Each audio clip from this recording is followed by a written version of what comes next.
kumhimidi Mwenyezi Mungu Subhanahu wa Ta'ala na kumtakia rehema na amani mtume wetu Muhammad sallallahu alaihi wasallam. Tunaendelea na kuelezana maani iliyokuja katika kitabu chetu kitukufu na Al-Qur'an Al-Karim, japo kwa uchache, ili kuunganisha doti kuelewa ujumbe uliotufikia. Leo tunaendelea na aya ya 10 katika surati hii Luqman, ambayo tumeianza huko nyuma, na jana tukawa tunazipitia aya ambazo zinatuonyesha maal na masir ya wale ambao waliokuwa wema. Manake wale kundi baya, baada ya kumalizwa sifa yao kwamba idha tutla alayhi ayatuna wala mustakbiran, na hao yoyote atakayesomewa aya zetu na kuwekewa wazi ishara zetu, wala anazipa mgongo, maka anageuka, mustakbiran, hali ya kujikweza na kujivuna, hali ya kufanya kibri, ka'allam yasma'ha, kana kwamba hajasikia. Kwa Kiswahili cha vijana kama kwamba manake amejizima data, kama kwamba hakufahamu chochote. Kaanna fi udhnaihi waqra, kana kwamba katika masikio yake mawili kuna uziwi. Basi Mwenyezi Mungu naye anamfedhei kwa kumfabashiruhu bi'adhabin alim, basi bashirie kwa adhabu yenye kutiwa uchungu. Kisha Mwenyezi Mungu akataja matokeo na mafikio ya nani? Ya wale abrar, minas suada fi daril akhirah, katika wale ambao walifaulu huko akhirah, katika nyumba ya akhirah, ambao walimwamini Mwenyezi Mungu na wakawasadiki mitume kwamba walikuja nao ni sahihi, kisha waamalu amali salihah, wakafanya matendo yalomema ambayo ni mutaba'atan na mutatabiqa li shari'ati al-Islam, lahumul jannat, wao wana mabustani an-na'im yenye neema nyingi sana, kwamba yatanaamuna fiha bi anwa'i maladhat wa masarrat, watapata ladha aina mbalimbali, furaha aina mbalimbali, maakil yani chakula aina mbalimbali, vinywaji aina mbalimbali, mavazi, nyumba, vipando, wake, watakuwa wana neema kubwa sana katika bustani yao ya pepo.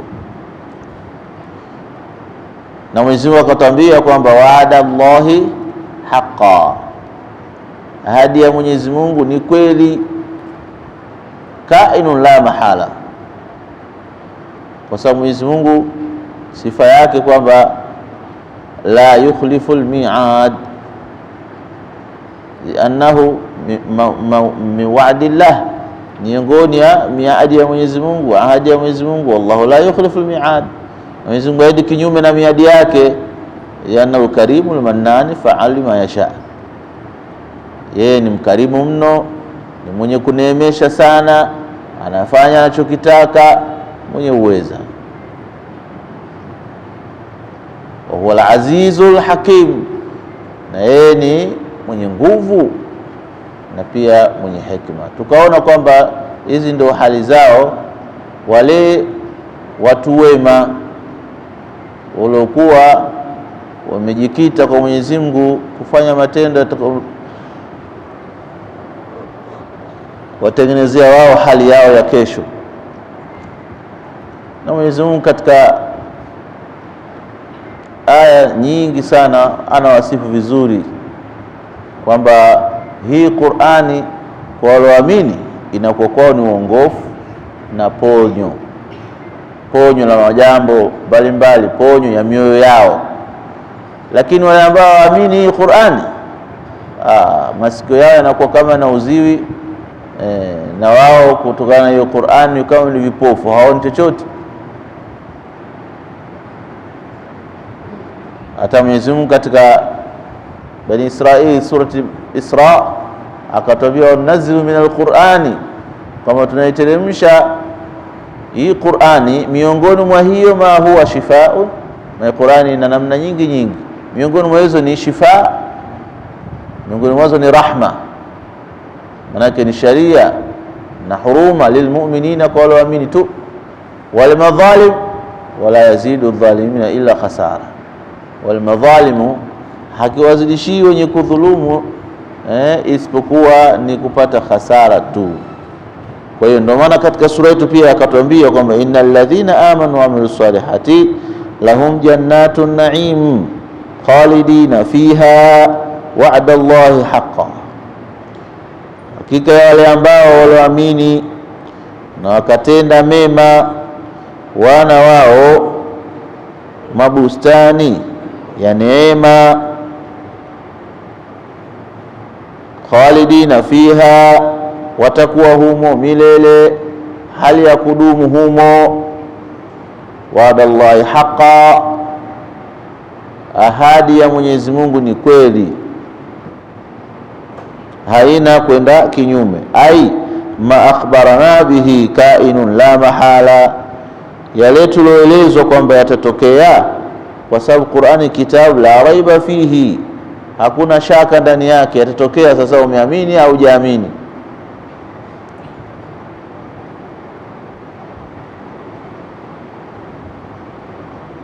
Wa huwa al-azizul hakim, na yeye ni mwenye nguvu na mwenye hikma nyingi sana katika kupelekea majambo yake.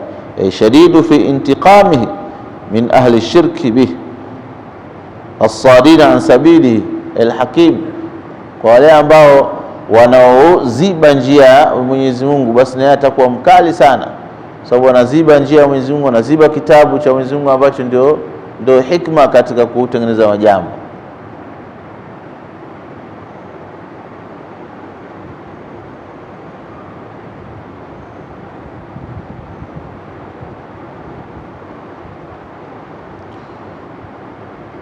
Kwa hiyo tukiendelea, Mwenyezi Mungu anataka kutuonyesha uumbaji wake wa miujiza haufanani na hao wanaojifanya wao ni wao,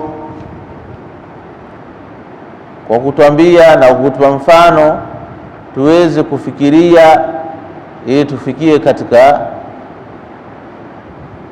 upeo wa hali ya juu wa ile irfani ya kumwelewa Mwenyezi Mungu na kumcha yeye. Akasema Mwenyezi Mungu baada ya kuandamiza aya kama hizi, akaonyesha kwamba muujiza na maumbile ambayo ya uweza wake na ilmu yake na uhodari wa utendaji wake. Kwa hiyo akaletea ushahidi, yani tunasoma yake ni ushahidi katika mambo yaliyopita ya kuumba mbingu na ardhi na mengine yote kama mfano uliopo. Kwa hiyo akatambia Mwenyezi Mungu khalaqas samawati, hakika yeye Mwenyezi Mungu ameumba mbingu, bighairi amadin tarawunaha, pasina nguzo zinazoonwa. Mwenyezi Mungu ameumba mbingu pasina nguzo zinazoonwa, bighairi amadin, yani pasina nguzo, tarawunaha, mzionazo nyinyi kwa macho yenu. Hapa msikitini tunajua kumekwenda ghorofa 2 3 juu, lakini tuziona nguzo za kushika hilo jengo la juu. Lakini uumbaji wa Mwenyezi Mungu kila ukiangalia hauioni nguzo, yani ghairi mar'iyya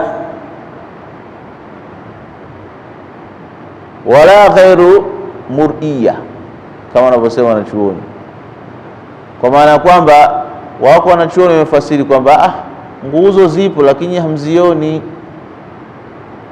Wengine wakasema hapana, nguzo hakuna min aslihi kabisa, na yote haya ni makubwa.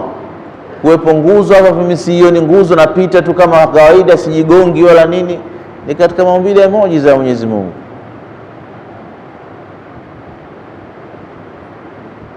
Kwa sababu tafsiri ya Ibn Abbas na Ikrima wa Mujahid rahimahumullah wanasema kwamba hii mbingu saba zilizoumbwa na Mwenyezi Mungu laha amad au laha umud katika baadhi ya qiraa, na yote ni jamu amad na umud, kwamba inazo nguzo hizi, lakini la tarawnaha, hamzioni.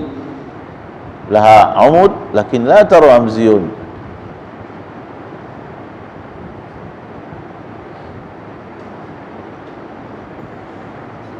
Lakini katika fasiri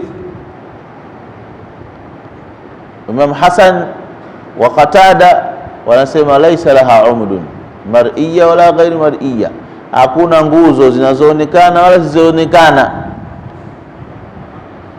Basi Mwenyezi Mungu ameumba bighairi amadi, kashatambia mwenyewe pasina nini, pasina nguzo. Sasa mushkila umekuja katika tarawunaha. Kwa hiyo ameumba Mwenyezi Mungu mbingu bighairi amadin, ameumba mbingu pasina nguzo, tarawunaha, ambazo nyinyi mnaziona. Wa alqa fil ardi rawasi, na ameweka katika ardhi rawasi, majabali,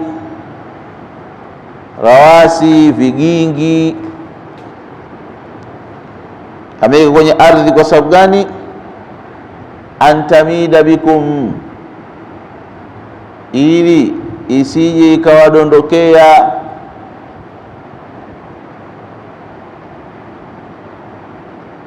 Imetokana na amada. Amada maana ni kitu kinashuka kwa sauti ya ufujo na kutiririka, inaitwa amada. Kwa hiyo antamida bikum, ili tu isije ikawaporomokea nyinyi.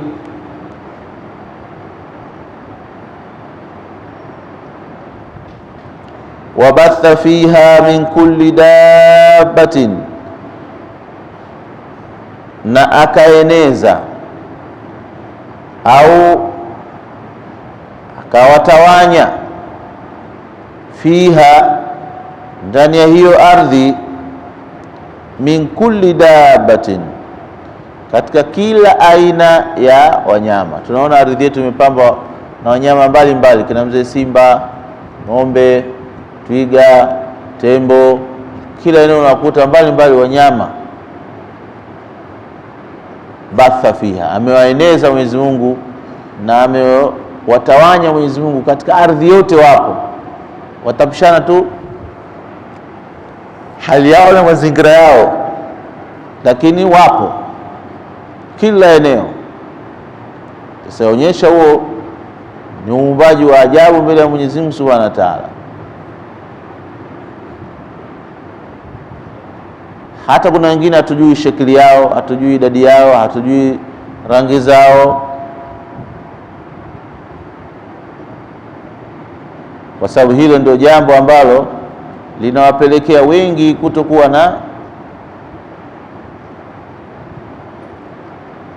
uthibiti wa imani na akida, kutokana na hivi viliopo ardhini kupata mazingatio.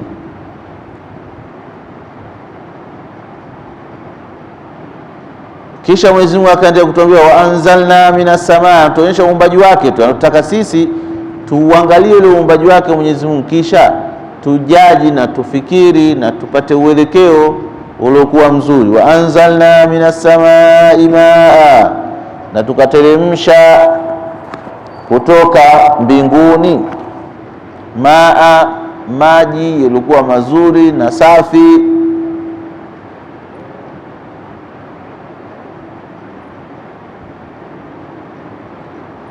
Faambatna fiha, kwa maji hayo tukaotesha. Fauli la aqiba, kwa maji hayo tukaotesha ndani yake min kulli zawjin karim, tukaotesha kwa maji hayo pakawa kuna mazao mazuri mazuri kila eneo.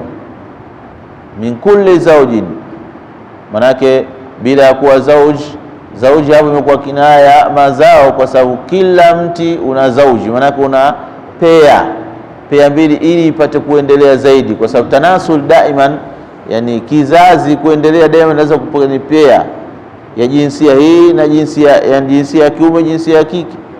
Kwa hiyo Mwenyezi Mungu akatwambia kwamba ameeneza yeye, ameotesha katika hiyo ardhi kutokana na maji aliyoteremsha, min kulli zawjin karim, katika kila unachokijua wewe ya mmea iliyokuwa mizuri, na mimea ni mizuri taban. Utaiona mimea yenye kuvutia, mimea iliyokuwa tiba, mimea iliyokuwa ni manufaa, kama wanavyotuambia wanabiolojia kwamba hii mimea tu ni na faida mbili kwetu sisi kuu.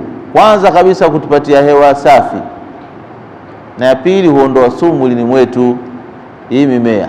Ndio maana hata mtu akiwa amedhoofika afya yake ushauriwa kula mboga,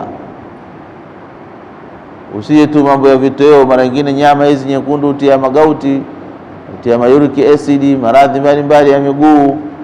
Lakini ukila hii mimea ambayo tumeambiwa na Mwenyezi Mungu kaileta kwa namna tofauti, miongoni mwao ndo tunafanya chakula, miongoni mwao ni matunda wa haluma jarra. Yote hii kuna kitu hata kutuambia hapa Mwenyezi Mungu Subhanahu wa Ta'ala, tupate kutanabahi na kufikiria, sio kwamba tuache tu hivi. Tumepewa habari basi habari imeisha, la sivyo hivyo, sivyo hivyo dhahiri, kwa maana ya kwamba haya yote tunayaona Mwenyezi Mungu ameyapangilia kwa hikma na kwa lengo maalumu. Kwa hiyo nyinyi hamna chochote mnaojidai na kujiona. Mtizameni maumbile ya Mwenyezi Mungu.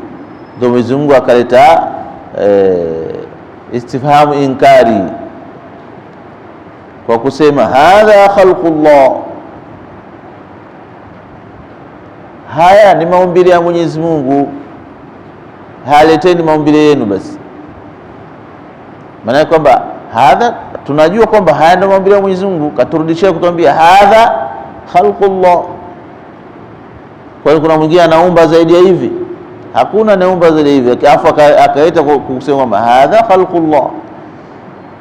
Hivi ndio maumbile ya Mwenyezi Mungu. Faaruni, basi haya nionyesheni mimi, madha khalaqa alladhina min dunihi, wameumba nini wale ambao wasiokuwa yeye Mwenyezi Mungu, min dunihi, wasiokuwa yeye Mwenyezi Mungu, wameumba nini? Faaruni, basi nionyesheni ninyi, na kuwaona wao ni bora, kuona wameendelea, kuona wamefaa, bali wao kata ukafiri wao tu.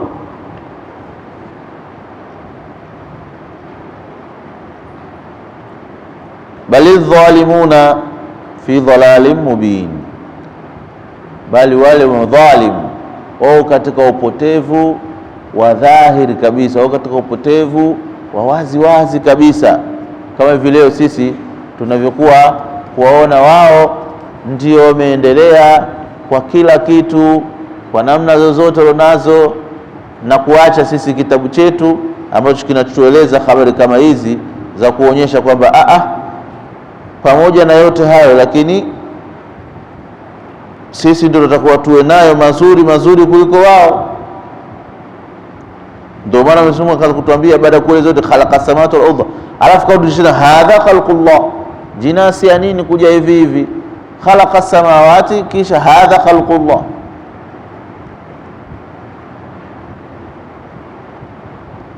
Ay fa akhbiruni ayuha almushrikun.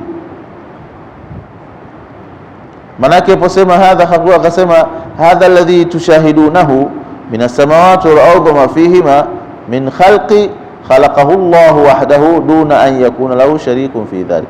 Haya, faaruni, basi nionyesheni au nipeni habari, madha, kitu gani, khalaqa alladhina min dunihi, wameumba wale ambao wasiokuwa yeye Mwenyezi Mungu, kitu gani?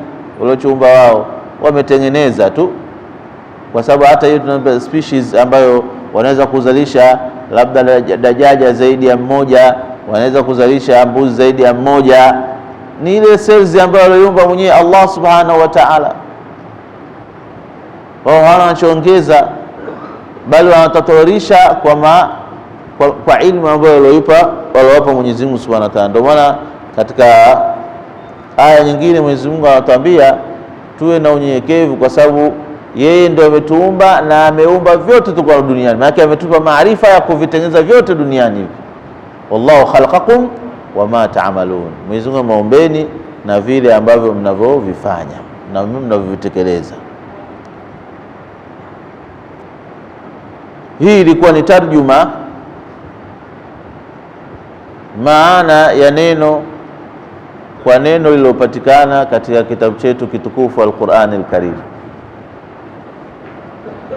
Sasa tukiangalia kwa undani zaidi, tunapata faida gani aya kama hii ambayo Mwenyezi Mungu Subhanahu wa Ta'ala ameumba hii mbingu hali ya kuinyanyua bila amida, pasina nguzo? Tunaona nyewe kwa wazi wazi kabisa, tukitoka nje hakuna nguzo, zimesimama kwa amri yake mwenyewe Mwenyezi Mungu. Wa qudrati, kaambia kun fakana, fakanat, zikawa hizo mbingu. Kwa hiyo hili linatupa sisi muono kwamba maumbile ya Mwenyezi Mungu ni dalilu ala kamali qudrati subhanahu wa ta'ala, ni ukamilifu wa utendaji wake na uwezo wake. Idh yamsiku hadha al-kawn hail bila da'im, yeye mwenyewe ndo anaushikilia ulimwengu wote pasina hata kuwepo na nguzo ambazo zawazo tukaziona sisi, na akaweka katika hii ardhi aina mbalimbali za vigingi ili ardhi isipate kutikisika. Manake tetemeko la ardhi likija tu tena isiwe hata dakika, isiwe nusu saa, dakika tu, dakika 5-10, unaona tunavyoathirika kutokana na tetemeko la ardhi. Kwa hiyo ameziwekea vigingi ili sisi li alla taqariba bikum, ili ardhi isipate kujipiga piga, watataharaka na kataharaka huku na kule, likafisadi maisha yetu. Tunaona leo nchi za wenzetu zinatokea matetemeko ya ardhi, majumba wao wenyewe, miundo mbinu yote inaharibika baada ya watu wametoa mapesa mingi sana. Maghorofa wenzetu wanajenga maghorofa zaidi 100 na huko, lakini tetemeko la ardhi yote inaporomoka. Sasa hii ni kuonyesha Jabbaru, Mwenyezi Mungu ndio mwenye pekee mwenye uwezo mkubwa sana, na kuipamba hii ardhi. Baada yake akaeneza aina mbalimbali za viumbe, sio kwamba ni mwanadamu tu, mbalimbali, mwanadamu, hayawani, wanyama, hasharati, vijidudu vinarukaruka huku na kule, yote kuonyesha uwezo wake Mwenyezi Mungu Subhanahu wa Ta'ala. Na akateremshia maji ambayo ndio asli ya maisha yetu, wajanna minal ma'i kulla shay'in hayy, kila kitu kupitia maji Mwenyezi Mungu amekifanya ndio kihuike. Kwa hiyo faambatna, kisha Mwenyezi Mungu akaotesha ili ardhi isichushe. Wenzetu wanaokaa kwenye madesert kule wanapata tabu, sisi Mwenyezi Mungu akaja faambatna fiha min kulli zawjin karim. Mwenyezi Mungu akaotesha katika ardhi kila aina iliyo nzuri yenye manufaa, katika mimea, katika thimar, lakini akaifanya ikawa karimu, na wala kutumia neno lingine yote. Akafanya mimea ikawa karimu, kwa maana kwamba anfa bima yunasibuhu, inakuwa yenye kuleta manufaa kwa yale ambayo yamenasibiana. Kama akatumia neno karimu, lima fihi min alkhairi walmanfaa waljamal, katika hiyo mimea ambayo Mwenyezi Mungu Subhanahu wa Ta'ala ametuumbia. Kisha akawahizii wale ambao wenye kuiona wameendelea na ni wahodari, akasema hadha khalqullah, na mbingu na nini, majabali, ndio maumbile ya Mwenyezi Mungu wahdahu. Sasa mushrikina nyinyi, kwa nini mnasema kwa Mwenyezi Mungu ana msaidizi, ana mwingine anayeumba kama hivyo? Maana mnakosea. basi faaruni ayuha almushrikuna madha khalaqa alladhina ta'budunahum min duni, wameumba au wametengenezwa wale ambao mnaabudia nyinyi kinyume ya mimi. Hal khalaqu shay'an, je wameumba kitu? Wa akhiran jawabu, hakuna, hawajaumba kitu chochote. Lam yakhluqu shay'an. Kwa hiyo wao wakawa katika udhalimu wao, bali dhalimuna fi dhalim mubin, wao hawana hoja, hawana dalili, basi ni ule upotefu tu ulikuwa nao. Mwenyezi Mungu atunusuru na upotofu kama huo. Hizi aya tulizosoma kwa ujumla zinatuonyesha Mwenyezi Mungu Subhanahu wa Ta'ala peke yake ndiyo mwenye sulta katika ulimwengu. Usio kwa sababu unajua mimi bwana katakala na Mwenyezi Mungu ndio peke yake mwenye ufalme, afanya kitakacho. Usije kumdharau mtu usio na elimu kwa sababu umesoma. Usije kumdharau mtu usio na kitu kwa sababu ni tajiri unaweza. Usije kumdharau mtu safa na maradhi kwa sababu Mungu amekupa afya. Yote hii ni mwenyewe anafanya tadbir kwamba huyu ampe hali hii, sehemu hii yake hali hii, kwa hikma yake iliyokuwa ya juu sana. Na hili linatufundisha namna hiyo kwamba tuwe na tauhidi, yani natulea hizi aya tulizosoma hapa, ni aya 2 ya 10 na 11, inatupa sisi takriri tauhidi ya Mwenyezi Mungu katika namna ya kuvilea vitu na kuviumba na kuviangalia, kwamba huwa Rabbu, yeye peke yake ni Mola mlezi, Rabbul alamin, Mola mlezi wa viumbe vyote, hana msaidizi katika tadbiri yake ya majambo. Kwa hiyo mwenye kulijua hilo akatafakari, atamwabudu Mwenyezi Mungu bila kumshirikisha, atamwona Mwenyezi Mungu yeye ni pekee. Kwa hiyo atafakuru fil kauni tariqun al iman, kufikiria haya maumbile ya Mwenyezi Mungu ni njia ya kuongeza imani. Swali linakuja, unafikiria vipi? Nini kufikiri? Na kufikiri wanatambia wanachona lugha ni ile i'malul aqli, kuifanyisha kazi akili. Sasa mimi nikae tunifikirie, nianze kufikiri ule mti, ile mbingu imekaa, ile jabali. Fikra ya hapa maana unatakuwa hivi ilivyovisema Mwenyezi Mungu uvisome. Kuna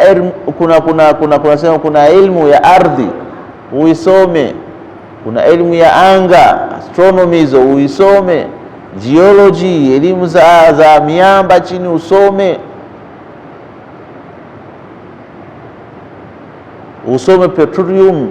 petroleum usome, utaona vitu tofauti tofauti Mwenyezi Mungu anaviona katika ardhi yake vilikuwemo. Ukisoma ndio utapata sasa ile nini, atafakuru fil kauni tariqul iman. Lakini basi kukaa tu kuangalia tu hivi, huna elimu nazo, utaangalia mwangalio, tunasema maana usiokuwa na tija kubwa. Utaangalia mwangalio wa kuguess wa kuwazawaza, kushabishabisha. Lakini unaposoma vipi mtu unavyotengenezeka, vipi mtu unatafuta chakula chake, vipi mtu unaona muujiza kweli. Maana mimi nikitoka ni dukani nikanunue nile, lakini mti uko pale pale na unakula vipi ule mti? Ndio maana mtume wetu sallallahu alaihi wasallam akapewa neno la kwanza kabisa, ikra, soma. Kwa maana hiyo akisoma ndio atakuwa na ile ilmu ya kuijua la ilaha illa Allah, fa'lam annahu la ilaha illa Allah. Asana msiba mkubwa Waislamu leo ndio sio wasomi. Ndio maana tunaburuzwa nao wenzetu, kwa sababu haya yote aliyotaja Mwenyezi Mungu ni ilmu, na Mwenyezi Mungu amtajie tuzijue. Hivi Mwenyezi Mungu ameumba pasina mbingu, hivi inawezekana kuumba kitu pasina mbingu? Ukafanya tafiti ukajua kumbe inawezekana, kwa sababu kuna mkandamizo wa hewa. Ukisoma kwenye physics unakuwa kuna mgandamizo wa hewa inazalika smack, kwamba inaweza kitu kuzuia kisije chini, mambo ya gravity, kwamba ukirusha kitu kifikia upeo wake akirudi chini. na ukiwa huko ukalazimisha kurusha kitu akija kuwa na nguvu kufika eneo la kwenda chini, akieni chini kitaduka huko juu. Haya yote ukisoma ndio unapata kuelewa kwamba ili atafakuru fil kauni tariqul iman, kufikiria katika ulimwengu ndiyo njia ya kuongeza imani yako, kwa sababu kadri ukijua ule ulimwengu ulivyo ndio unamjua Mwenyezi Mungu. Kwani wangapi leo wameconvert Uislamu hawajapewa mawaidha na mtu, wameona hiyo reality katika research zao kwamba yani huyu Muhammad alikuwa mtu namna gani, amezungumza kitu hichi miaka, mwisho wa siku inatokea ndio sisi tunafanya research ya muda usiopungua labda miaka miwili au mitatu. Kama ukiangalia siri ya Mtume SAW kuhimiza umma wake ucheleweshe kula daku, katika riwaya mbalimbali kwa Mwenyezi Mungu anatuambia ahabu ibadi, katika hadithi Qudsi Mwenyezi Mungu anasema ahabu ibadi ilayya, wapenzi zaidi waja wangu kwangu mimi ni wale ajaluhum fitri wa akhiruhum sahur au kama qala sallallahu alaihi wasallam. Katika riwaya nyingine ma zala ummatu fi khair bi khairin ma ajjalu alfutur wa akharu as-sahur. Watu wakafanya research kwamba hawaachi umma wangu kuwa katika khairi maada wanafanya haraka kufungua muadhini wakifunga, na pia wanachelewa kula daku. Wakaja kugundua kumbe unapokuwa unakula chakula usiku kisha ukalala, yanasababisha maradhi ya gesi, ya alsa zile zinapatikana kwa njia kama hizo, maradhi mbalimbali. Kwa sababu nini? Usiku viungo vinakuwa dhaifu unapolala, yani ni mauti madogo. Unapolala viungo vyako havifanye kazi vizuri kama unavyokuwa uko hai hivi na active, unatembea huku na huku. Sasa Mtume SAW aliweka mwisho kabisa mwenyewe poulizwa ni mabaina 50, mabaina salati al-fajri wa sahur ya Mtume SAW au mabaina al-adhan wa sahur SAW kana 50 aya, ilikuwa ni aya 50. Kwa maana kimeweza kula pale halali, tena anasoma aya 50, alfajiri inaingia, anaendelea kuswali, anafanya adhkari mpaka jua linachomoza tena pale, chakula kisha jiweka sawa mle tumboni. Kwa hata ukipumzika ukaendelea na shughuli zako na uko vizuri, haupati madhara. Sasa hizi aya zinataka sisi tu wenye kufikiri. An-nadhru fi khalqi as-samawati wal-jibal wal-matar, kufikiri katika uumbaji wa Mwenyezi Mungu, mbingu, milima, majabali ambayo tunasema kuisoma. Kufikiri kwamba maana kuisoma ukajua maumbile ya Mwenyezi Mungu, kama wenzetu wanavyosoma na kufanya research wakajua maumbile ya Mwenyezi Mungu, wanaingia katika somo kwa imani kawi kuliko sisi tulizozao katika Uislamu.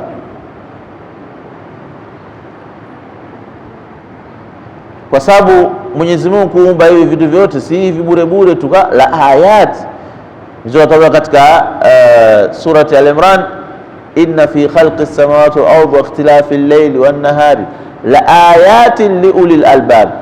Hizo ni ishara na dalili ya kuwafunulia ilmu wale ambao wenye kutumia akili za ndani kabisa, wenye kutumia lub.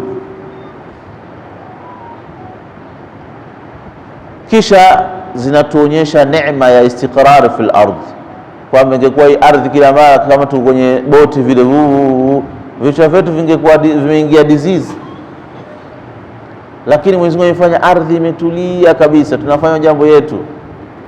Hii ni neema kubwa, natakuwa kushukuru. Ndio maana Mwenyezi Mungu akatambia hadha khalqullah, hili ni umbile la Mwenyezi Mungu, huu ni uumbaji wa Mwenyezi Mungu, alitena uumbaji wenu nyinyi. Kwa hiyo aljibalu wa tathbitul ardhi ni'matun adhima. Wangapi leo wana ajira kwa sababu ya kusoma elimu za miamba tu, wanapata ajira, maisha yanakwenda. Ni jambo ambalo ni neema kubwa sana, lakini hawezi kuihisi mtu yote isipokuwa mwenye kutaka kuelewa nini Mwenyezi Mungu amekusudia katika hili. Ukija kuyasoma maji, atiko zake maji, particles zake zinazotembea kwenye maji yana faida gani yanapokuwa ndani ya mwili na nje ya mwili, ukayasoma yale maji ukaelewa, sio kwa kuambiwa ukaririshwa tu jahannam ya kula hai, tumejalia maji kila kitu ndio hai. Vipi unakuwa hai?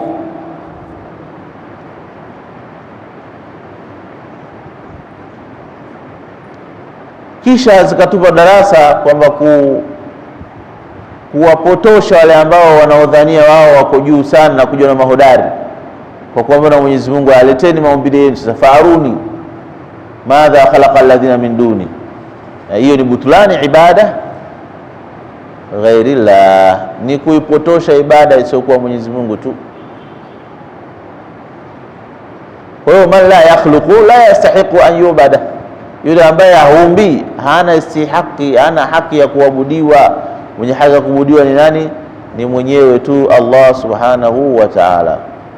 Kwa hiyo mushrikina wale wamejidhulumu dhuluma kubwa sana, kwa kuwa wameabudu, wamemfanyia ushirikina Mwenyezi Mungu na waabudu vitu ambavyo Mwenyezi Mungu hala akikubali. Kwa hiyo tukaona kwamba Qur'ani yetu hii imetuonyesha pia hata kwenye asalibi da'wa, mifumo pia ya kulingania watu yani ile method. Mwenyezi Mungu hapa kaanza kueleza ameumba mbingu kwa namna kadha kadha kadha kadha, alafu mwisho akasema hadha khalqullah, huu ni uumbaji wa Mwenyezi Mungu. Hasa na nyinyi leteni uumbaji wenu. Maana unamfezea mtu kama kumchallenge kwamba hawezi kufanya kile kitu.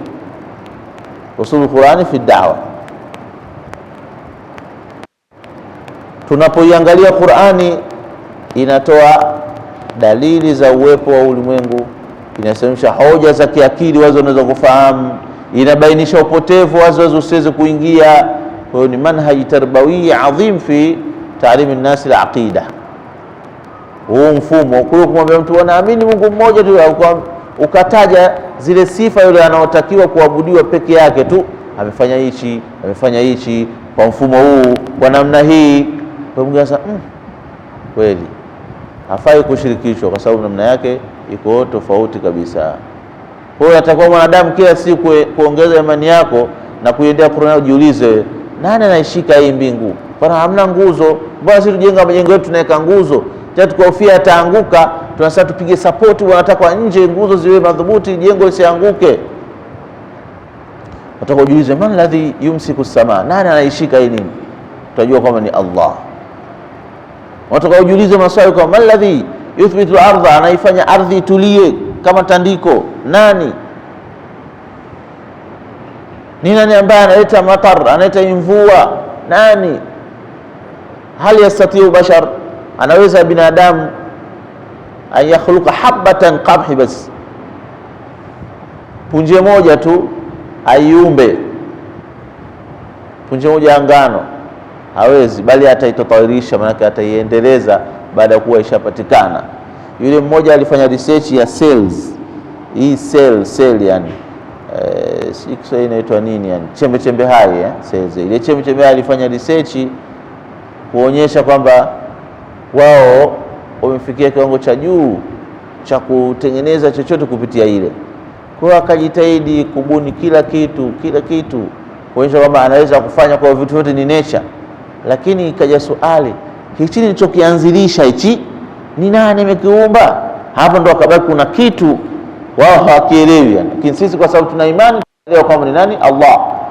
Kwa akabaki na kutafuta kwamba hichi tulichoanzisha kitu hichi kina asili yake ni nani amekitengeneza? Yani Allah subhanahu wa ta'ala. Kwa hiyo ndugu zangu, turudini katika kitabu chetu kitukufu Al-Qur'an Karim, tukisome tukielewe, tusiishie tu kusoma kwa ajili ya jambo maalum, labda kwa ajili ya ruqya tu basi, kwa ajili ya khitma tu basi, kwa ajili ya kadha tu basi. La, tutakuwa tumefeli. Lazima tukisome kitabu chetu kwa njia ya kukifahamu, kwa njia ya kutuongoza, tukimbilie kwani ni ujumbe wa Mwenyezi Mungu Subhanahu wa Ta'ala.